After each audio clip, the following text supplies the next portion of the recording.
Do you ever feel stuck in the same emotional loop again and again? Same fear, same reactions, same patterns, no matter how much yoga practice you do? That feeling of being trapped emotionally, mentally, even spiritually has a name in yogic philosophy. It's called क्लेश। आज के इस video में I am going to decode you the पंच क्लेश that will give you an idea, a road map to balance out your emotions, balance out your mindset and go ahead in life in the right path. चलिए आइए शुरू करते हैं।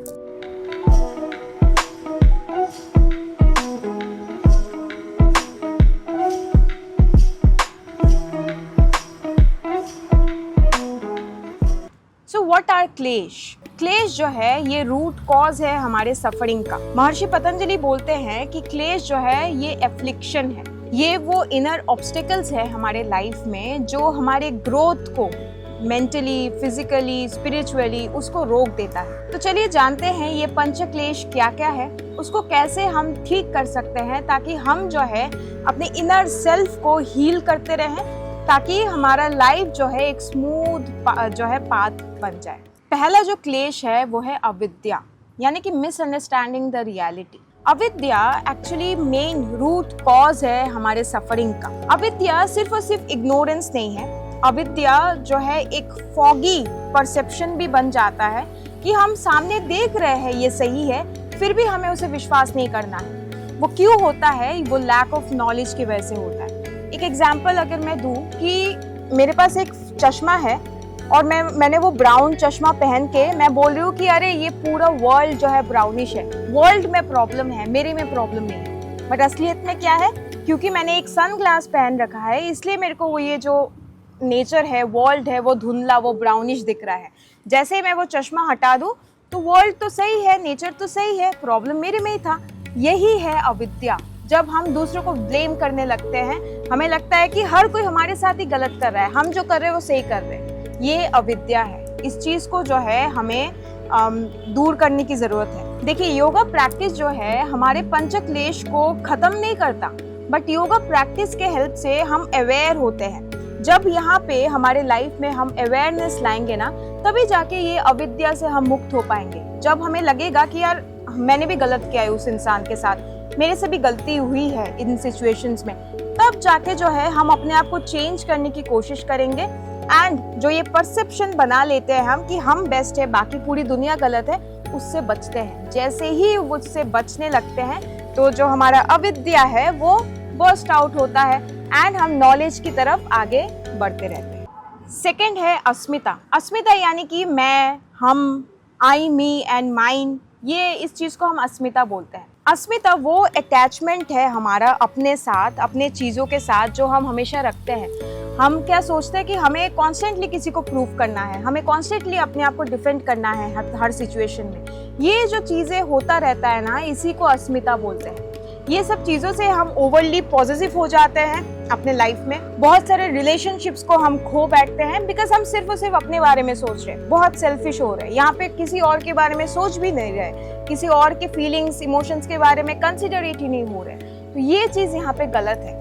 अस्मिता का भाव जब अपने अंदर आता है ना, तब हम जो है रूड होने लगते हैं, रूथलेस होने लगते हैं। किसी के साथ कुछ भी अन्याय करके भी जो है हम एकदम चौड़ में रह पाते हैं। ये गलत है। ये हमें जो है पाप कर्म की तरफ, अपने नाश की तरफ जो है ऑब्वियसली आगे लेके जाता है, लेकिन हमें उस रास्ते में नहीं जाना ना। तो इसीलिए यहाँ पर भी जो है आप थोड़ा सा अगर अपने आप को सेल्फ रिफ्लेक्ट करेंगे, अपने आइडेंटिटी को ट्रुथफुली एक्सेप्ट करेंगे तो जाके होता है। देखिए हर इंसान के जो है पास दो ऑप्शंस है कि मेरे में जो बुराई है वो मैं एक्सेप्ट करूं और उसकी तरफ काम करूं, और दूसरा ऑप्शन है कि मेरे में जो बुराई है उसको मैं छुपाऊं और उसका ब्लेम मैं दूसरे पे डाल दूं। तो आपको कौन सा चूज करना है वो आपके पास है। अगर हम फर्स्ट वाला चूज करते हैं तो लाइफ ईजी हो जाता है। अच्छाई बुराई मिलके ही इंसान है, अच्छाई जितना है हमें बुराई भी उतना है। हम बुराई को जब एक्सेप्ट करके उसको हील करने लगते हैं तभी जाके लाइफ जो है स्मूथ होने लगता है। और ये एक्सेप्टेंस का भाव ही बहुत ज़्यादा ज़रूरी है। योगा प्रैक्टिस के द्वारा हम जब लास्ट में रिलैक्सेशन करते हैं ना, तो क्या करते हैं हम कि हम एक्सेप्ट करते हैं ना कि yes I have practised well, यहाँ पे मैंने ये गलती किया आज, इसको थोड़ा सा और सुधार सकते हैं नेक्स्ट प्रैक्टिस में। ये जो एक्सेप्टेंस का भाव है ये हमें लाइफ में भी अपनाना है, तब जाके ये अस्मिता का भाव जो है हमारे अंदर से जाएगा। थर्ड है राग, यानी कि अटैचमेंट टू प्लेजर्स। ये थोड़ा सा ट्रिकी है, मैं फिर भी कोशिश करती हूँ आपको एग्जाम्पल के साथ समझाऊं। मेरे को ना चॉकलेट्स बहुत प्यारा है, तो मैं जब चॉकलेट्स खाती हूँ या कोई मेरे को चॉकलेट देता है, बहुत मेरे को हैप्पीनेस फील होता है, तब मेरे को बहुत प्लेजर फील होता है ना। बट मैं उसको ज़्यादा इनटेक करूँ अगर ज़रूरत से ज़्यादा, तो वो जो है आगे जाके क्या करेगा, ब्लोटेड बनाएगा मेरे को ओवरवेट कर देगा एंड ऑल, वो एक है। तो ये है राग का सिंपल सा डेफिनेशन कि हम अगर अपने आप को प्लेजर्स में ज़्यादा ओवर इंडल्ज कर देते हैं, वो पर्टिकुलर पॉइंट ऑफ टाइम के लिए तो हमें बहुत हैप्पीनेस देता है, बट बाद में वही प्लेजर्स हमारे लिए जो है बहुत हानिकारक हो जाते हैं, जो हमें हमारे बॉडी के लिए, हमारे माइंड के लिए अच्छा नहीं है। प्लेजर्स हमें कैसे मिलते हैं, जो हमारे 5 सेंस ऑर्गन्स है उनसे मिलते हैं। मैं इसको ज़्यादा डिस्क्राइब नहीं करूँगी। 5 सेंस ऑर्गन से जो भी हम इंडल्ज होते हैं, जिस भी चीज़ों में हम इंडल्ज होते हैं, उसी को हम प्लेजर बोलते हैं। एंड इसी में अगर ओवर इंडल्ज हो गए हम, तो वो गलत है। तो इस राग से कैसे हम बचे रहें, इसका आंसर है प्रत्याहार। हम अगर अपने जो 5 ऑर्गन्स को अंतर्मुखी करने की कोशिश करते हैं, हम अगर जो है कॉन्टेंटमेंट में थोड़ा सा रहने की कोशिश करते हैं, तो जो है हम अपने आप को अटैच नहीं करेंगे ज़्यादा से ज़्यादा प्लेजर्स में, और यही एक तरीका है। फोर्थ है द्वेष। द्वेष यानी कि अवॉइडेंस ऑफ पेन। ये जो राग है, राग का फ्लिप साइड है। बहुत लोगों को आपने देखा होगा कि बहुत डिफ़िकल्ट कन्वर्सेशंस को अवॉइड करते हैं, डिफ़िकल्ट सिचुएशंस को अवॉइड करते हैं लाइफ में। ये नहीं होना चाहिए। हम अपने आप को किसी भी चीज़ से जब दूर भगाते हैं ना, वो चीज़ हमारे पीछे पीछे आती है। तो इट्स ऑलवेज बेटर कि हम उसको अप्रोच करें सही तरीके से, उसको हम हील करें सही तरीके से, तभी जाके जो है ये द्वेष का भाव जो है हमारे लिए बिटरनेस नहीं फॉर्म करेगा। नहीं तो ये रिलेशनशिप्स में जो है वो बिटरनेस फॉर्म करेगा ही, in the form of fights, in the form of separations and all. Last है अभिनिवेश, यानी कि फियर ऑफ लॉस। बहुत सारे लोगों को आपने देखा होगा कि मौत से बहुत डरते हैं, कुछ खोने से बहुत डरते हैं, कंट्रोल उनके हाथ से चला जाएगा तो बहुत डरते हैं। बहुत लोग डोमिनेटिंग होते हैं और इसी चीज़ का उनके जो है अंदर डर रहता है कि मेरे हाथ से इस व्यक्ति का लाइफ का कंट्रोल ना चले जाए, उसके लाइफ का डोमिनेशन ना चले जाए, ये सब डर रहता है इनको।